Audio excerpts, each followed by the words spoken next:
Welcome back to Under Oath. I'm attorney Jeff Kaufman, friend James John next to me, comedian, influencer extraordinaire. When I talk about the law, I generalize. Like I was talking about a law I hate because of the way it's used. Okay. Not the idea of it. Okay. Where you have to shift lanes if there's somebody parked in the right lane. Yeah. Or they're stopped in the right lane or something. Or if and it was done to save lives. Yes. That was the intention of the suit. And somebody goes, well, a relative of mine died. Listen, I'm sick. I don't want anybody to die. Yeah. But we justify our laws based on the worst case scenario. Now, is it justifiable that police officers have written tens of thousands of tickets for people who have not shifted over? Are they doing it to save lives? Or are they doing it to generate revenue? There's a difference. There's a huge difference. If a police officer, for example, goes on the road and doesn't write a ticket, and I'm talking ticket cops, I'm not talking cops who are supposed to be patrolling neighborhoods. But if you're a traffic cop and you don't write a ticket on your shift, do you think that the powers that be above you are going to go, what'd you do? Well, nobody committed any crimes in front of me today. There was no speeders. I imagine that's going to raise questions. Yep. Yeah. And do you know, for example, there are certain organizations that give you awards for more arrests. Like you have you have an organization called Mothers Against Drunk Driving. Correct. Who I support. We all do. Without it. But they give awards to police officers who write a lot of tickets and arrest a lot of people for DUI. Oh, he had 1,000 people. Okay. DUI is probably the most prevalent crime in the country. Okay. How about I promise you this? DUI is probably the number one crime in our country. I would believe that. You know why? Because the average person has done it. I'm going to bet you 95% of the people, adults on this planet, have driven under the influence. Yeah. Not got arrested, yeah, but did it. And everyone's going, well, I shouldn't have driven home. If you've ever said that, yeah, you were DUI. Yeah. It's because you don't know. I've had 2 drinks, 3 days. You think you do. And for all the people who are for marijuana, legalizing marijuana, you do realize DUI covers marijuana. Yeah, it does. And here's the difference between drinking and smoking. We smoke everywhere, 24/7. I don't very rarely drink at 11 o'clock a.m. No, we don't. But I've seen people smoke at 11 a.m. Wake and You bake. got that vape with you Yeah. at all times. Well, I need it. I feel bad right now. Okay. Are you under the influence if you're vaping in the car? Yes. Yeah. Yeah. You are absolutely doing it. And how many people are under the influence in Seattle, for example? God, I thought every other Uber driver, and when I say every other one, I mean every one of them, was stoned out of their mind. Where are they? Stoned beyond belief when I'm driving. I'm going, this guy's under the influence right now. And I don't know what to say. And if he gets pulled over, how do you prove it? Oh, well, he does roadside tests. All right. And then you're gonna take his blood? Because that's the only way you're gonna find it. Correct. You know, and they will. There's no sobriety test for weed. There is. You can do the same roadside tests, but it's not like a breathalyzer. There's no breathalyzer for So you don't like pull out a bag of Cheetos and if he goes crazy? No, you don't hold up a brownie. Follow the brownie, you know? Oh, man. But that's what you're dealing with. So when I talked about the topic of that, I thought it was false because the process is this. You'll have 2 police officers parked. Yeah. Okay? And then when one blows by, they pull that car over. And when this guy gets done writing the ticket, he parks in front of the other guy. And they do this leapfrog thing all day long to write these tickets. And you could be mad all you want. Well, you should have gotten over. How quick are we when we're doing 55 to 65 miles an hour, especially at night? Yes. Or there's an instance, because it's I happened can to make me. that mistake. Yeah. Or you can't exactly merge in because cars are right next to you. And they're going to go, well, in your situation, and I've heard these police people stop doing that. You got to lower down to 20 miles an hour. You got to do these things. A lot's going on in the car. Yes. And when you're pulling cars over, believe it or not, you are causing distractions. Yes. And I know the point. It's important to write ticket guys down and everything else. Yeah. But how many accidents are caused by rubberneckers? All the time. So you are part of the time. problem now. And I can tell you, every time I see a police officer with his lights on the side of the road, everyone turns and looks. They do. You are now distracting people. And if you say, well, Jeff, you don't, God, the statistics are what they are. Accidents are caused by people being distracted by police officers pulling people over. And I understand people need to be pulled over. Correct. But let's say it's just speeding. Mm-hmm. All right, stick guns on the street. Let's start passing laws where they're tracking cars. They're just taking pictures and they're sending you your ticket. Okay, because it's just a ticket. Radar guns, yes. We're not talking the super speeders for 100 miles an hour now. We're talking guys doing 15, 20 miles. Got it. You know, give them a BS ticket. They'll write it. Party's Issue over. it, yeah. You know, I don't have a problem with that. Stop telling me I'm not. I love our police officers. I just don't like the position we put them in. I need a police officer to come to my house if I'm getting robbed. I need them to protect me on the street. Yeah. I need it. I don't like everybody else. Nobody wants to be pulled over, even when they did something wrong. You know why? Because we're law-abiding citizens, and we don't consider speeding like real crimes. It can be, but we consider them inconveniences. Yeah. Oh, well, come on, I was speeding.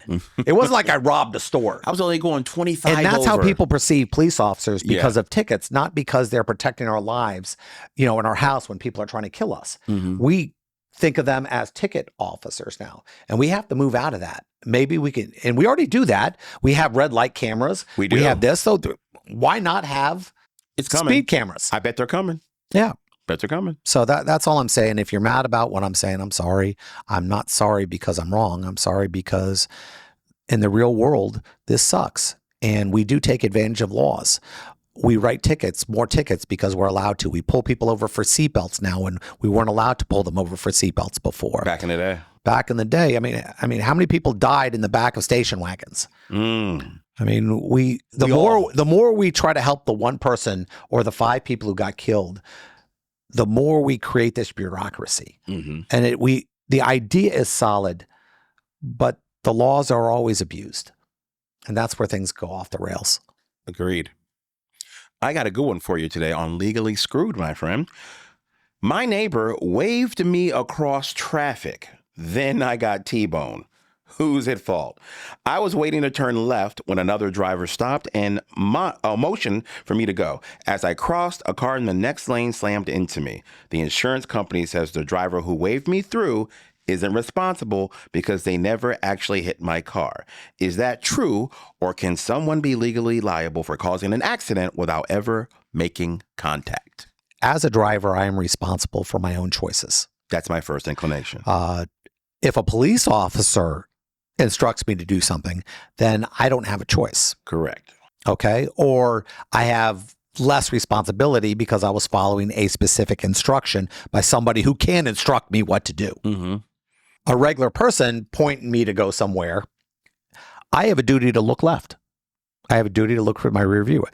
And the problem with the rear view mirror is you miss things. In your side mirror, you miss things. Blind so spots. You have to turn your head and look because there are blind spots. Yeah. In Florida, unless I can show somebody was more than 50% responsible for my accident, I'm screwed. Yeah, you are. So in this scenario, if somebody, a rando or even a friend told me to do something, it doesn't matter. Anytime I move out of my lane, I have a duty to look left and make sure I'm good, or look right, or check all my things to make sure I'm safe. I can't go, well, he told me to do it. I just pulled in. No, you made a choice. Yes. And it didn't have to happen. You could have done what you would have done normally and looked. So in this situation, I think unless a police officer barked out at you, but even then, I think you had a duty to make sure that you were doing something safe. Well, I was following orders. Well, would you normally look left? Yes. Well, then that's on you. Yeah, it is. So yes, I think in a situation like this, you're not going to be able to find this person was more than 50% responsible in the situation where anytime you shift lanes, you have to do the basics. I'll say this. Legally, I know I couldn't fault my neighbor if they waved me through and I got T-boned, but I'm telling you this now. That neighbor's never being invited to the cookout. I'd have to go to church a lot. Yeah, there's a lot of church for that one. We ain't friends no more. We ain't friends no more. Cool. Oh no, my God. Yeah. Listen, I have dumb friends. I grew up with dumb friends. We all did. I still have some of them, but yes. I've let go. You know what an adult means? You got rid of your dumb friends. Yeah. Yeah, that's what responsibility does. That's what kids do. When you have kids, you go, okay, I got to get rid of my dumb friends. The ones that never brought their wallet, the ones who always got you in a fight. Yep. Trouble follows them. And I'm telling you right now, you're going to, I don't know what you're talking about, Jeff. Every one of you has somebody in their life that bad stuff happens around them. Yes. They are the reason you've made bad decisions. And here's the thing. If you're going to say, Jeff, that's ridiculous, you're the bad one.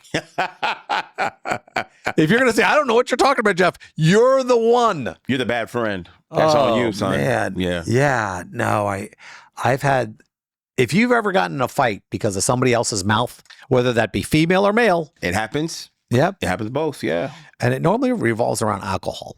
Oh my God. Yeah. Doesn't make it better. Yeah. Weed. I've never gotten in a fight with somebody who was smoking. No, they're the most calm. Because they're always like this going, well, I don't like you. You got a donut? Yeah, pretty much. No, I've never gotten in a fight with somebody because they were smoking. Mm-mm. And I grew up in Miami where everyone smoked. Oh, yeah. So next to me, I don't know who this is. Well, hello, I'm Craig. I'm your partner.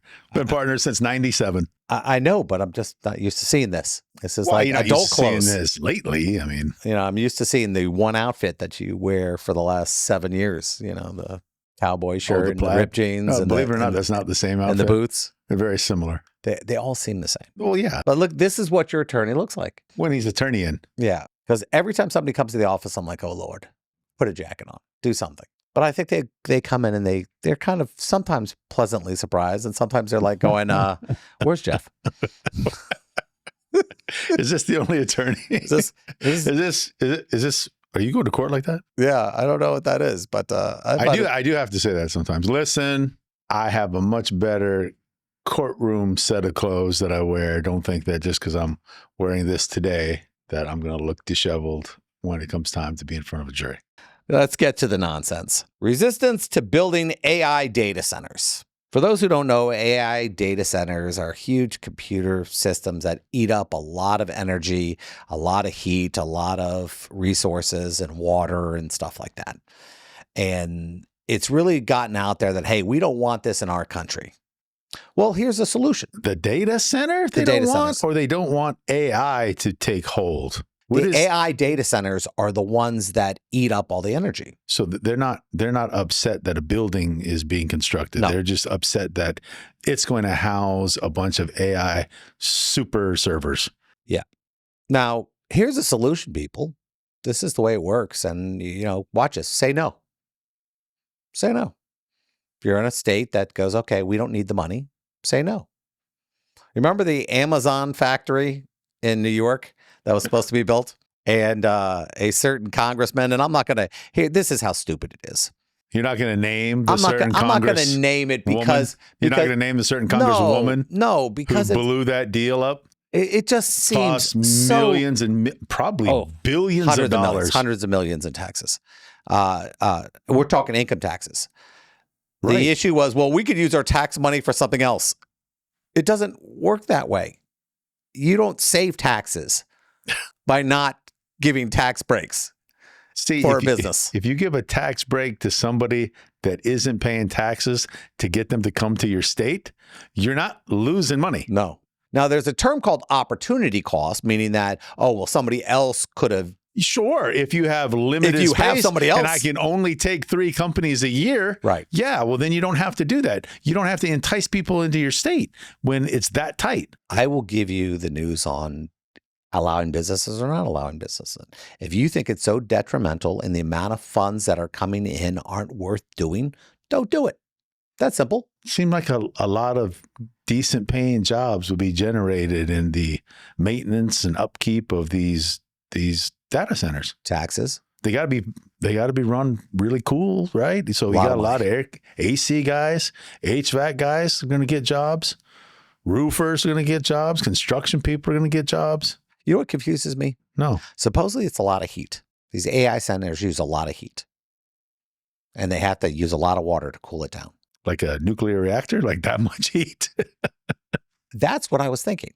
If it's producing that much heat, don't you think some genius, because these are geniuses, would go, hey, why don't we use that heat to power something and kind of do a little...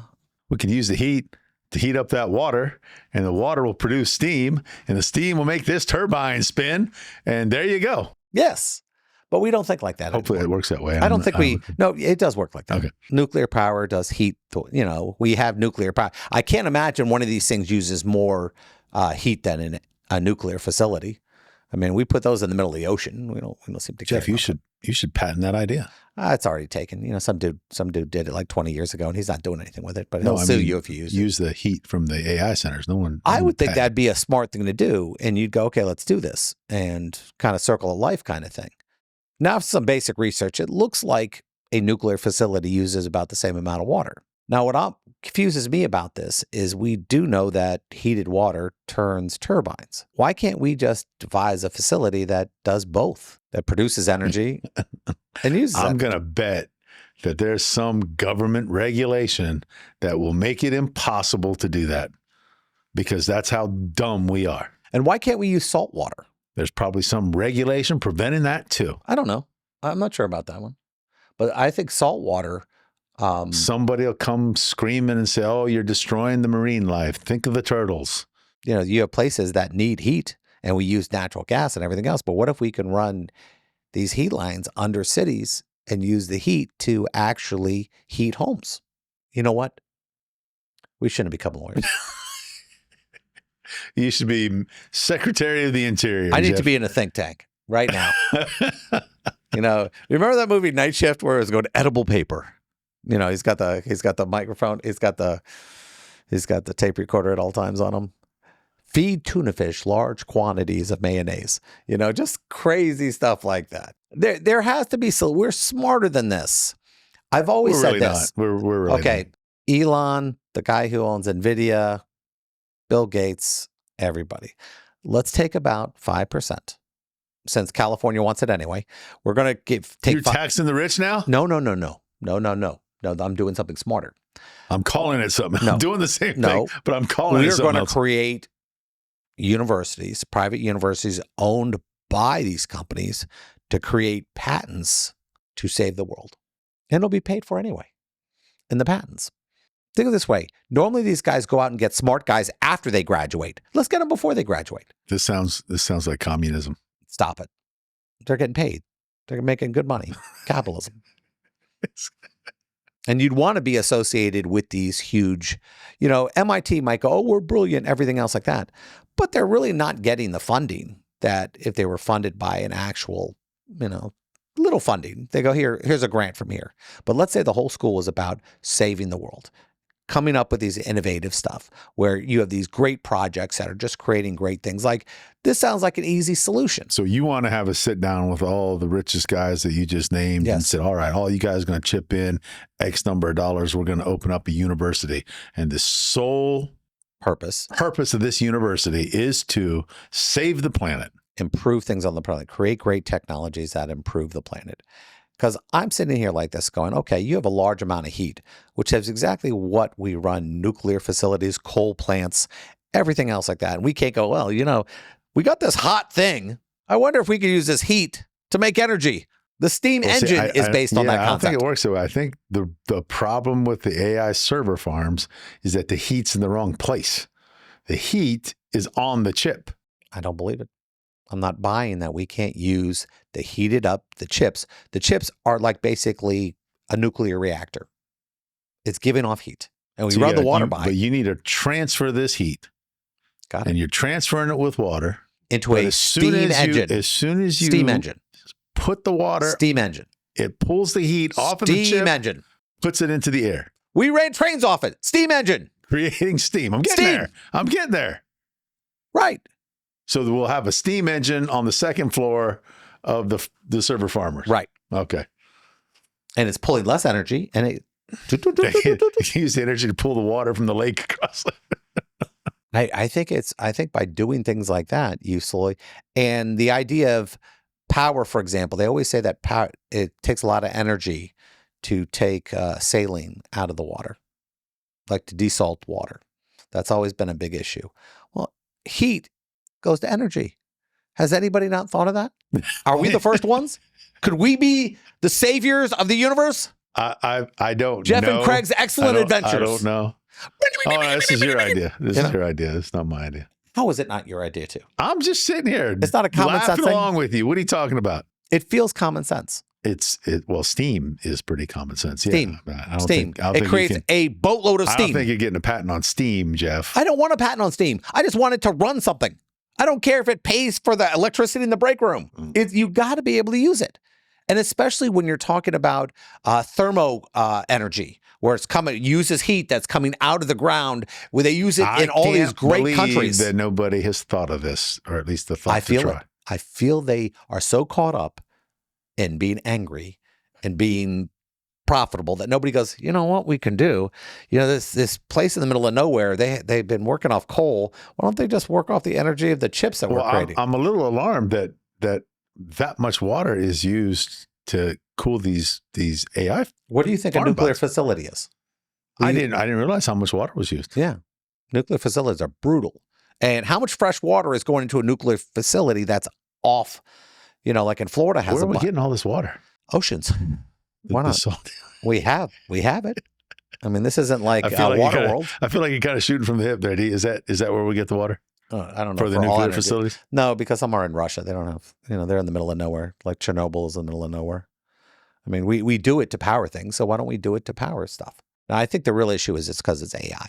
I think people are when you wigging started out off over AI. with reading the topic, I thought it was people not wanting to support AI. They mentioned AI at the UCF graduation, and the students were booing. They're booing AI? Booing. They're so mad. The same people are using ChatGPT to pass college. Those are all the people are mad about AI. Yeah, how many of these guys are mad about it? They're the ones who aren't getting a job now. But they used it to graduate college.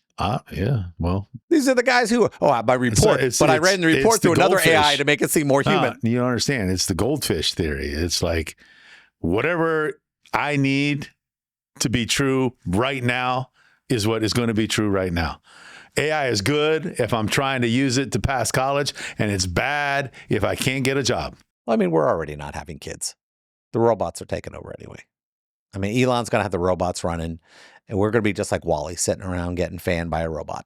I think AI will do that because I don't think we're not interested in having kids anymore. We're just not. Populations are plummeting. We're kind of like, we don't need them. We don't need kids. Yeah, I don't think so. Mine's are already boring me. Go to Vegas or hang out with my kids. Well, I have an autistic kid, so that's different. But my son's always entertaining. I think we get caught up in what the future is going to look like. Technology is making it possible for us to do a bunch of things easier, but we're complaining because we need a lot less people to do something.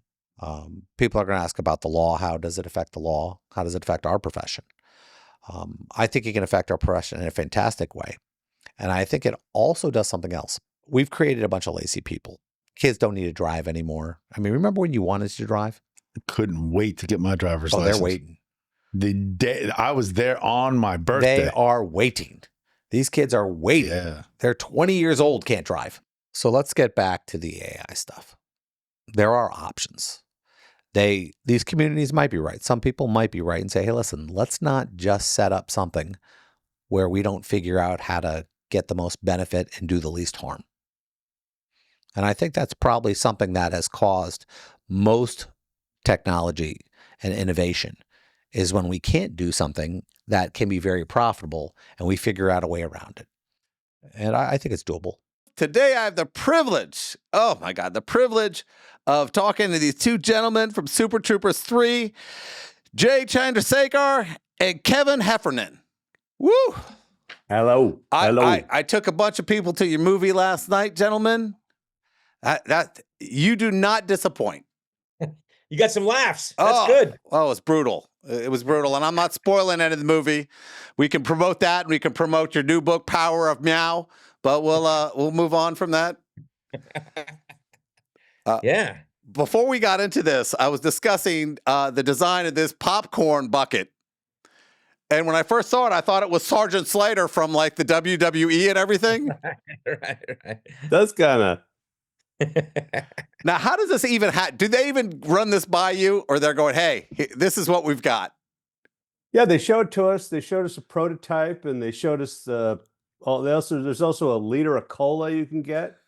And it's just the movie started as a little independent film when it was Super Troopers 1, and now we did a WWE event in Minneapolis and we were all dressed up and the place is going crazy. It felt like we were in Rocky 3 after that. And this kind of thing is what you get in Rocky 3. I'm telling you, I have. You want to talk about fate? I was heading off to Comic-Con because I also write comic books, and one of the women in my office, Skylar, was telling me, she goes, you need to interview those guys. They're the best. Because I get to interview guys from like Spider-Man and everything else, and I was going, you know what? That'd be a good idea. The day I'm leaving, I get notified that I get this interview, and she has never sat in on any interview, but she's behind the console right now, waiting for you guys to do what you guys do.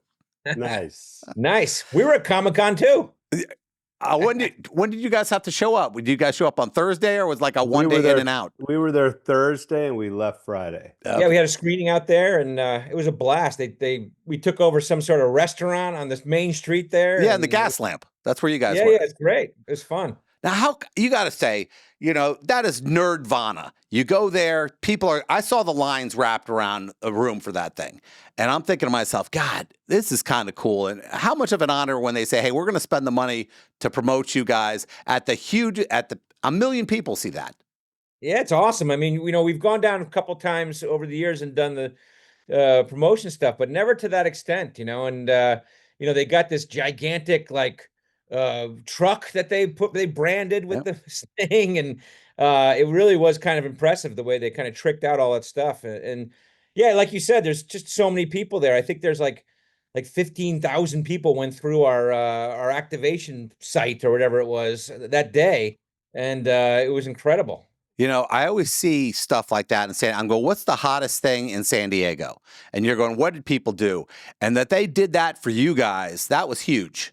I mean, it was incredible. I mean, it lends such great legitimacy to these movies we make, and it makes us feel supported, and it tells the audience that the studio believes in it. So it's great. It's fantastic. Now, it cuts me up because, both you guys are at Colgate, you're doing things and you're going, okay, we're going to become actors, comedians, everything. And then basically Kevin goes, I'm going to law school. How does that fit in? I had to, hedge my bet. You know what I mean? Who knows what's going to happen with show business. So, I went to law school while we were doing shows in New York. I would go to law school and we do our shows at night. And, thankfully, we got to the point where we made our first movie and I didn't have to do it anymore. So. Well, I'm licensed in both states, New York and Connecticut, the same as you. And Me too. You don't do that on the fly. You don't go, hey, I'm going to go to law school on the fly. Unless you could be that smart, Kevin. I mean, there's a possibility. Maybe, but when I play Farva, I try to get as far away from that as possible. You wouldn't think Farva was admitted to 2 bars. Yeah. It did cut me up when I saw it. I was like, oh man, that's a little trivia I didn't know. Now, this is a friendship that has lasted a ridiculous amount of time. And I noticed something in the movie. I'm not spoiling it, but I saw a kid making a delivery wearing a Colgate shirt. Is that one of your children? That's my son. He's a senior at Colgate University. His name's Will. And he's the condom delivery boy in this movie. That is amazing. The minute I saw it, I was going, this has to be one of their kids. Special kind of condoms made only for Farva. Yeah. Now here's something that I want to make sure I'm right on, because I've watched a bunch of your guys' interviews. I've tried to understand, how do 5 people write the script separately? Is that in parts, or you guys just write the whole damn script? Yeah, no, we write it together. I mean, we've been doing this since we were in college, so we've learned how to get in our fights and fight for your jokes. And we sit in a room and we riff and we come up with a bunch of different ideas. And then what we'll do is we'll divvy things up. So, each guy will take a section. 5 guys will split into like 20 pages or something like that. And we'll write the script, come together and have this really kind of Frankenstein script.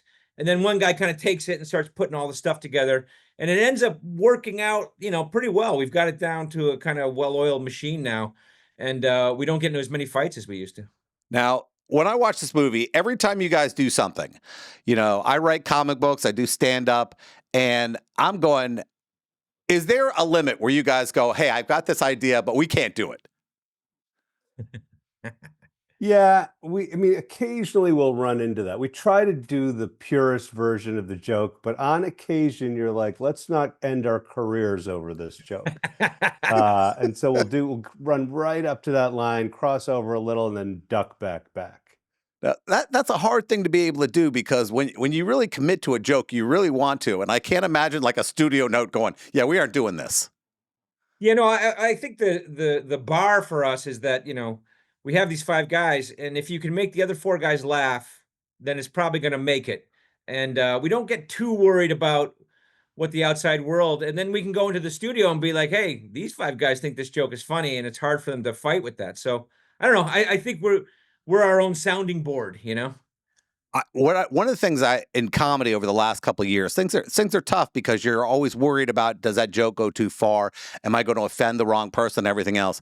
You guys lean into it so hard in this movie that I was dying. That the whole Indian culture, the Indian wedding, and everything you guys kept pushing it. I'm not spoiling anything, but there were times I'm going, oh man, I love how these guys just do not care.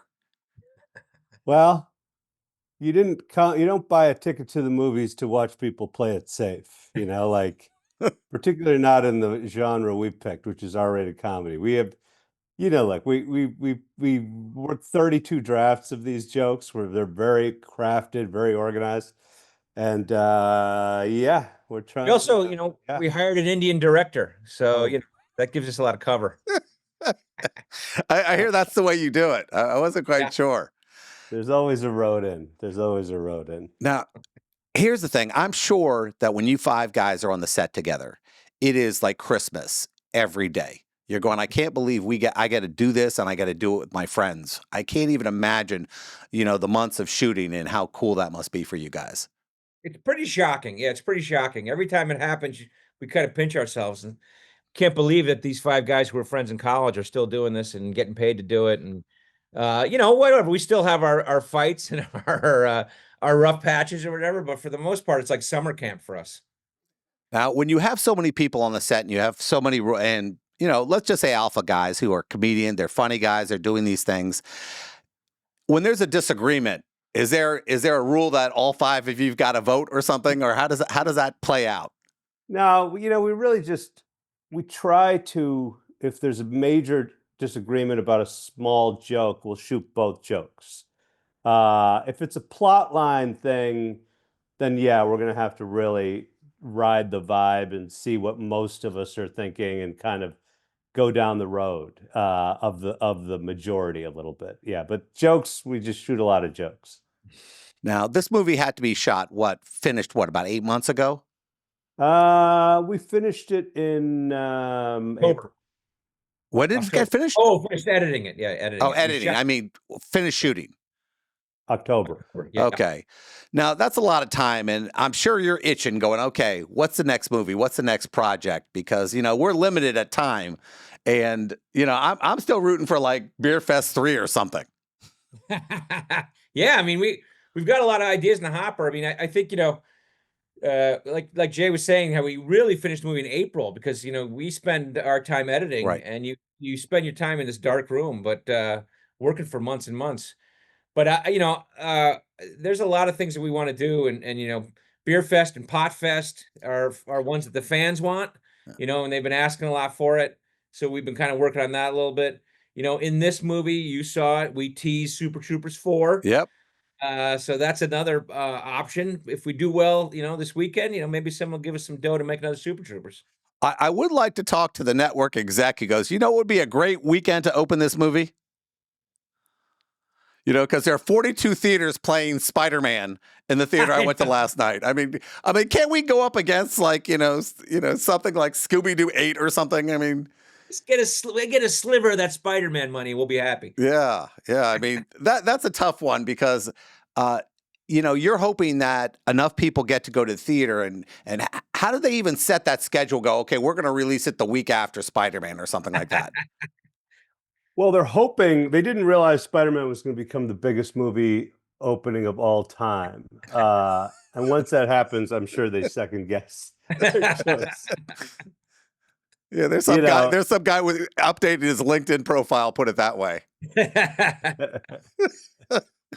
It was, Everyone's seen it. Everyone's seen it already. Nobody can gonna go see it again. I mean, yeah, yeah. I've seen it.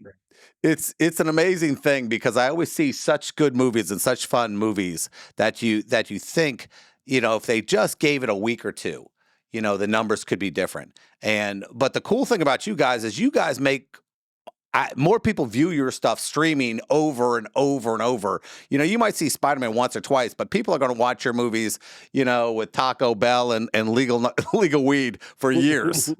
Yeah.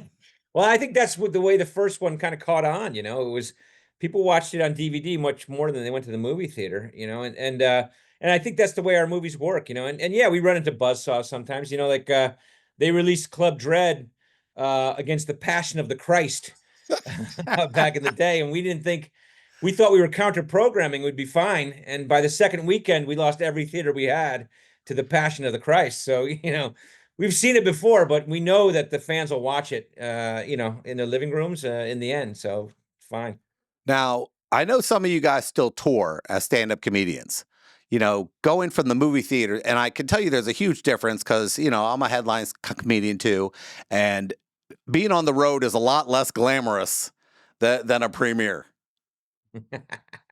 It is, but that's it's another great way to sort of interact with your fans and tell them little different jokes, and frankly, it's a time where you can just sort of do any joke you want to. You don't have to ask a studio person to okay the joke. Yeah. So I've been touring quite a bit. I have a stand-up special coming out on August 20th called Brown Supremacist. It's going to be on Veeps. Now, a lot of people don't realize this. A lot of our listeners don't realize before that special is done, you have to do these bits, 50 to 100 times to make sure they're clean. Is that what the road is for you? Yeah. Yes, that's right. You're trying to hone these jokes and get all the syllables, all the setups, all the punchlines just right. So yes, that's what the road's for. All And right. you have 5 shows a weekend, and you do it times 500, and eventually you get it great. Now, your son is in college now. He's, I'm sure when he first went to college, they go, your dad is who? How much street cred did he get on that one?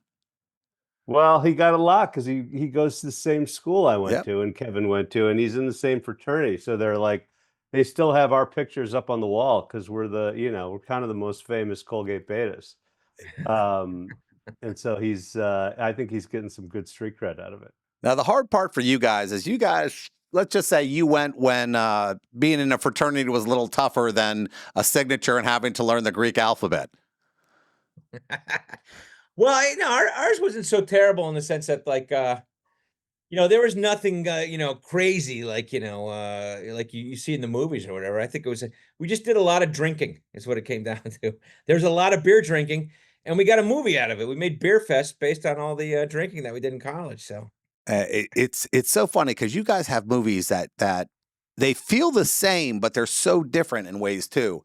And I like that. I mean, I'm looking forward to, Super Troopers 4, but I wouldn't mind revisiting some of this European humor you had in Beer Fest. I thought that was amazing. I really did. Yeah, if this does well enough, I think we'll get another run at one of those Pot Fest or Beer Fest 2, one of those films. Now, when you guys get together and you go, hey, I know we've done this. I know we've done this. Is there anything that you guys, what we really want to do? I really want a shot to do this, but we've just never had the opportunity. It's a story I've been wanting to do, Well, many years ago, we wrote a sword and sandal comedy.